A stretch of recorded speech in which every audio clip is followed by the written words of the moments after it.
Good Monday morning motivation. I hope you had a fantastic weekend. I'm sitting back a little bit here. Nothing spectacular, of course, but after the long weekend we had, I just needed to stay out of the cold a little bit, fighting off some bugs and all the stuff that's going on. And you know, we had an incredible weekend. We touched a lot of families. When I say touch, we impacted families. We identified over 10 families, very needy families. I work with social workers to make sure they had need, and then we had gifts donated, whether it's Praise Church people, other organizations, and fire department, whatever it was. We got together, and then they assisted me in delivering the gifts. And I want to say, you saw us on the Santa runs. I think Saturday it was a 16-hour day, literally, from the minute I got dropped off at the firehouse.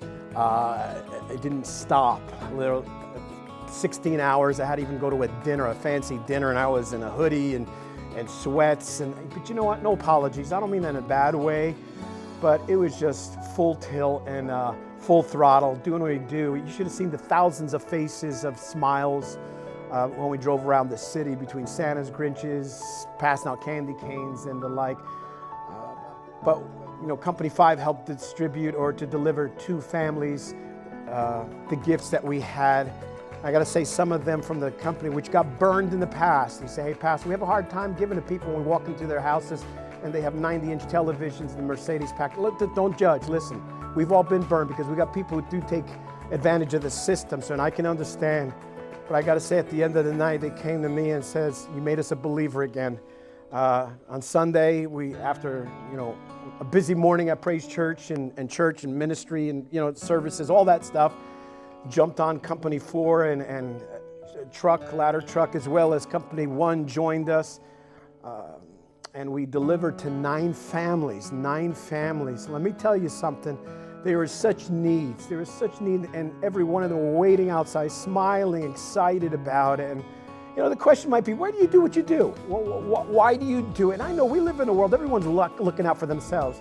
They want the fat salaries. You don't do anything unless you get paid to do it. Hey, God bless you. Go do what you go do. That's not my realm of thinking. Listen, I know we all have to eat. I know we all have to take care of the bills. I get that. But if you don't look outside yourself, you're going to live a very miserable, self-centered life. Now, I'm being strong, right? And I get that. And many people have asked me, what makes you tick? Why do you do what you do? It's because, well, listen, I live by the principle of the Gospel of John, chapter 15, verses 12, 13. Jesus' words, this is my commandment. Love each other in the same way I have loved you. There's no greater love than to lay down one's life for one's friends. Everybody talks a good talk, but when it really gets down to brass tacks, they're not there for you. They don't really go out of their way unless it's a matter of convenience or whatever else. And I want to challenge us this week to look outside of your own life. What's your life all about? Just you and just what you can obtain, what you can gather? Can I gain as much as I possibly can on the backs or off the backs of everyone else? Are you willing to do something that would bless someone else, to make someone else's day?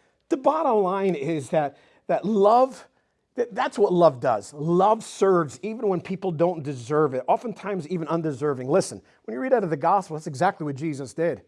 We like to get positions and we want to be served. When Jesus ministered to his disciples, he wrapped a towel around his waist and he bent over and began to wash their feet. You say, why did he do? Well, they wore sandals. They were dusty after a long day. That's what you did. People would say, well, get the servants to do that. Get the staff to do that. Don't you know who I am? No. The higher up you go, you realize that you serve more. You've been blessed. You've been entrusted to serve more. Not to be someone's doormat, not to be taken advantage of, but you do serve. And I want to challenge you, if you're taking a position, or if you're in a position, realize you are to serve. You are to use what God has blessed you with to serve people and to serve others. And as we address, or as we step into this week, this is Christmas week. Listen, I'm just not ashamed to say it. It's Christ Mass. We're worshiping the Christ who came, and I'm not ashamed to say that's what I'm all about. I'll celebrate you even if you don't celebrate Christmas.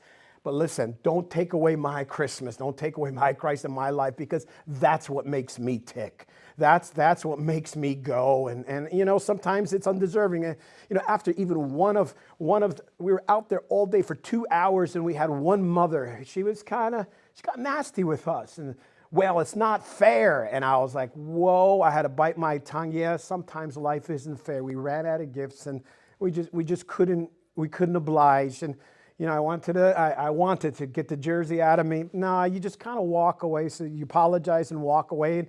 And, you know, people walk around with entitlement, whatever else, you know, that's on them. But I'm going to keep doing what I do to bless those, because there are those. Let me tell you about the people who wrap their arms around me.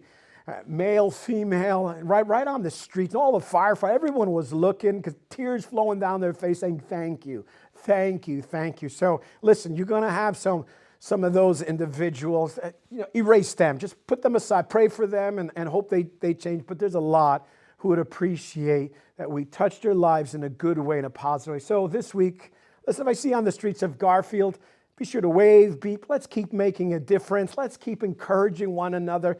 Listen, 4 o'clock, Christmas Eve, right here at Praise Church, 1 hour. You can sacrifice 1 hour. Stop making excuses. I hope to see you here on 145 Main Street, right here at Praise Church. It's going to be fantastic. Come a little early. We'll have a hot cocoa bar, whatever else, snacks if you have nothing to eat before that. We'll have a good time, and I hope to see you. But listen, have a great week. Thank you for allowing me to impact your life if you're one of those individuals. But would you pass that along to someone else? Would you be a blessing to someone else? Have a great week. Hope to see you all real soon. Hope to see you Wednesday here at Praise Church on Christmas Eve. God bless you all now.